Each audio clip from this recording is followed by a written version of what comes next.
And I said the same thing starting off the show that you did. I go, man, I don't care if they win the South. If they win the South at 7-9 or something ridiculous, or even worse, who knows? Somebody may win that thing with 6 wins. I don't know at this point, but you could still get fired, like you just said. Yes, you can still get fired for that, but. Mike Pettin was right there with him yesterday. The difference is Mike Smith's been there. He's been in the fire. He's been through the playoffs, things like that. Mike Pettin has the fallback of being a first-time head coach and going through a lot of this. We saw him mismanage a bit at the end of the first half there, and they just wanted to make sure they had 5 timeouts left for the end of the game. I understand the thought process now, looking back, but perhaps he could have used them. Maybe it wouldn't have ended up in a 60-yard field goal. I'm not the biggest fan of the hindsight stuff like that, unless it costs you the final 44 seconds of the game. What were your thoughts yesterday? Let's start with Brian Hoyer. I was talking about him a little bit earlier. Clearly, people, especially if they didn't watch the game, you're going to look at the interceptions. You're going to say, wow, the guy just had a terrible game and so forth. And clearly, far, far, far, far, far from his best game. But I talked about how a bit, and I'm not big on hanging excuses, but like Josh Gordon. For people that go, man, Josh Gordon hit the ground running, 8 receptions for 120 yards. I say yes. He was targeted 16 times. On the other 8, he ran the wrong route on every one of them. So while you had 8 receptions for 120 yards, you also had 8 plays that went completely awry. And I know that contributes to interceptions, at least one of them for sure, if not 2 of the ones headed it his way. But talk about both of those things. Hoyer, how he handled the majority of the game and then the last drive, and Josh Gordon and what you thought of his first game back. Well, I don't think it was Hoyer's best game, obviously, and I always, it always seems, I mean, you don't want him throwing the ball 40 times, bottom line, and I know some of it is the fact, obviously, that you're throwing late to get back in the game, and it came through when it counted most, and again, that short sample size grows to the fact that now we're nearly through a full season with him as the starting quarterback, and, it's a 10-4 team, basically. With him at the helm, and that's pretty good. As for Josh Gordon, guy's so talented. You heard the reports earlier that they were kind of stick their feet in the pool, so to speak, hold them to 20, 30 plays, and then all of a sudden it's like, no, that's Josh Gordon. We're going to throw him out there, and as you mentioned, targeted 16 times, and there's bad with, believe it or not, with a player of that talent, because he is so explosive. He is so talented. I thought there was some forcing of trying to get him involved a little bit more instead of letting the flow of the game just dictate it. So I think that was part of it, and the fact that we got this new toy. He's out there. He's the best. Arguably the best receiver in the game when he's obviously hitting on all cylinders, and I thought they tried to force it a little bit too much, but here we are talking about a win in the toughest division of football, and it's Thanksgiving week, and we say it again, the Browns are playing meaningful football, so it's time to give thanks in Cleveland for Brian Hoyer.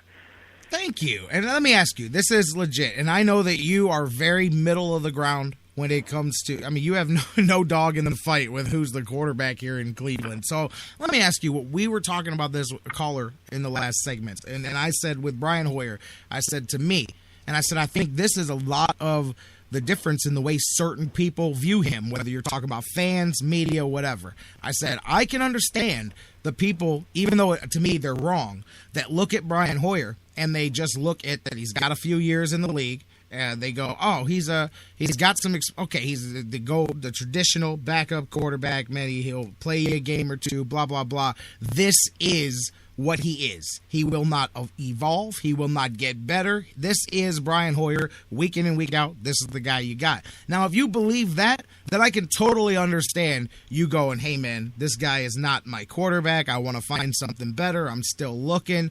But to me, and I think this is the difference in the way you would view Brian Hoyer, I look at him as far from a finished product. He is in essence, a rookie quarterback. You just said limited sample size. He is, in reality, just a very experienced rookie quarterback. I mean, because he's got the years under his belt that weren't playing, so maybe the league's not a big surprise to him now. But as far as being the starting quarterback, he has less than one season. So to me, that spells a guy, besides the fact that he's pretty smart, that spells a guy that can be coached up, that can improve his accuracy, that can improve. I mean, last I checked, every offseason is full of stories of hundreds of athletes who worked on foul shots, worked on their three-point game, worked on their accuracy, worked on their fastball, whatever it was. So I think if you look at that aspect of it, then clearly there's room to grow, and Brian Hoyer's far from a finished product. Which side of that do you look at, and do you think I'm right or am I wrong? Am I crazy? No, I think it's crazy for anybody to say a player can improve, and just from the experience aspect of it, everybody gets better. Peyton Manning might find something one week and that he's not seen before, and pick something up, and you know, the more repetitions as you get, and more so than practice, obviously during the live bullets of the game, so to speak, you know, everybody's going to get. I shouldn't say everybody. You can either make progress or regress, and we've seen some guys who can't handle the speed of the game, and they lose their confidence and they go in the other direction. And on the other hand, we see guys who show incremental improvement, and you know, they might make a mistake and then they learn from it and become a better quarterback. And to me, that's always been the definition of for me, when I rate quarterbacks, I try to look at the mistakes they make and see, do they learn from it, or do they keep consistently making the same mistake over and over again? I don't see that with Brian Hoyer, so that's obviously a positive. And, you know, the second part of it is, and it's not just, it's more so the quarterback position than any other, because obviously the most high profile. But there's this mentality that these guys are robots and that they're not going to make mistakes and they're always going to make the right read and the right throw. And that's just not how it works. Everybody from you know, whoever you think the best. I happen to think the best quarterback in football right now is Aaron Rodgers, and from Aaron Rodgers on down, including, and I've said it before. I think I said it on this show.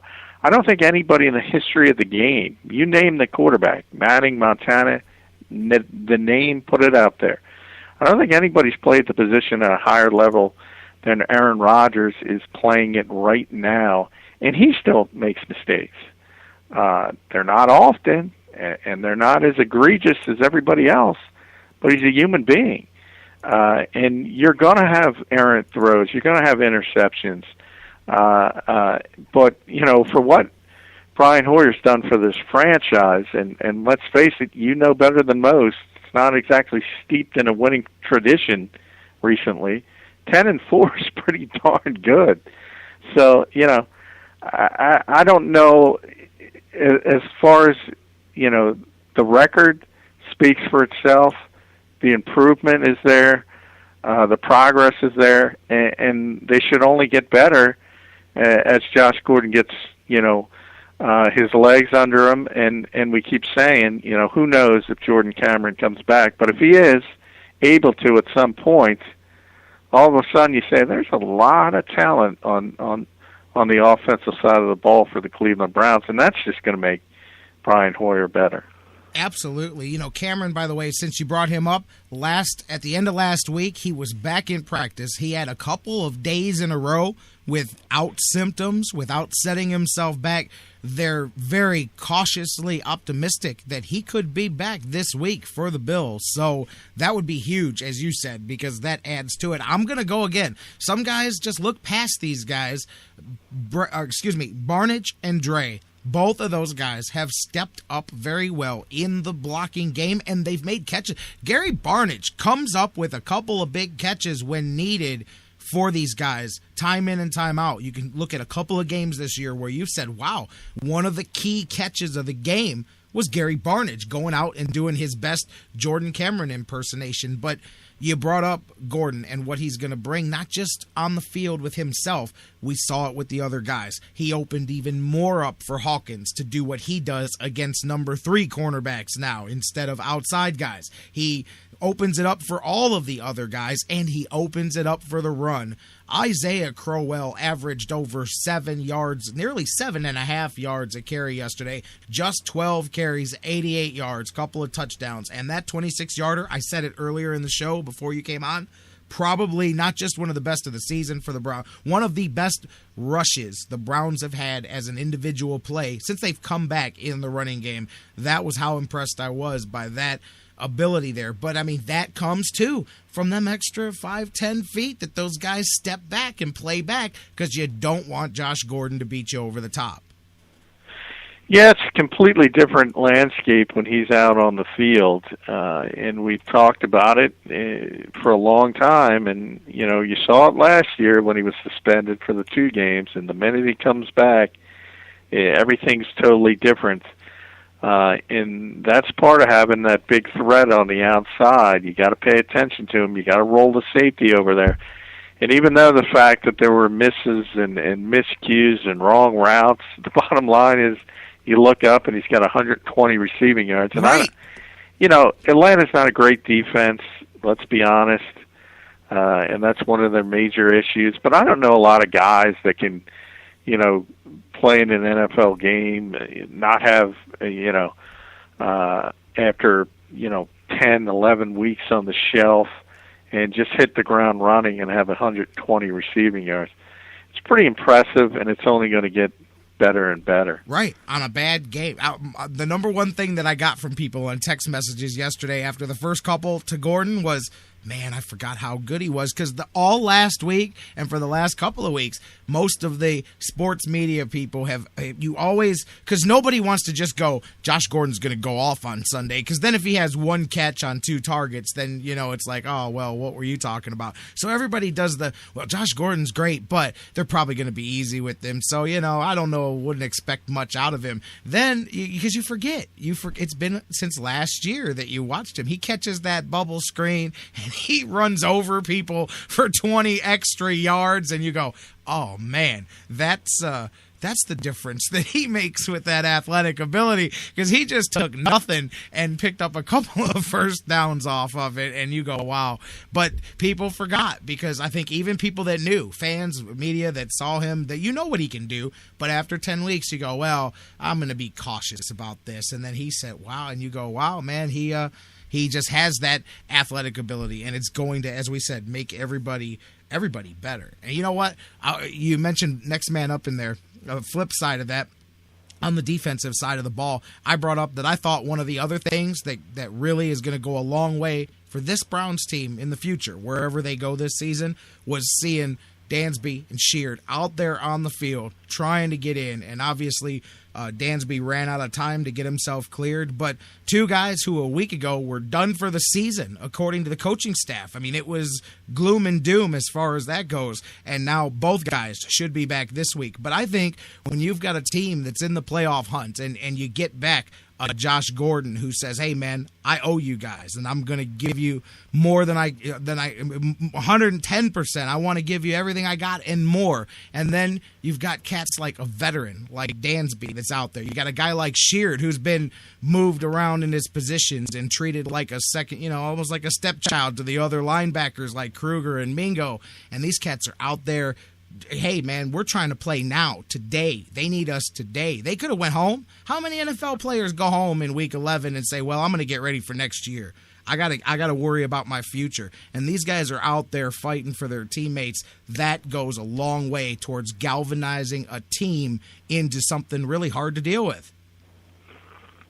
Yeah, when you think about the gloom and doom, as you said, with the injuries, and Sheard especially, I mean, they talked like he was for sure done for the season, and all of a sudden he's out there, not all that many reps, but the fact that and that's part of the fact that, maybe if this were a typical Brown season, maybe he would be done for the season, because there's no really use in playing somebody. But now we're talking about a 7-4 team, and in the best division in football, and every win means so much, and every loss means even more. And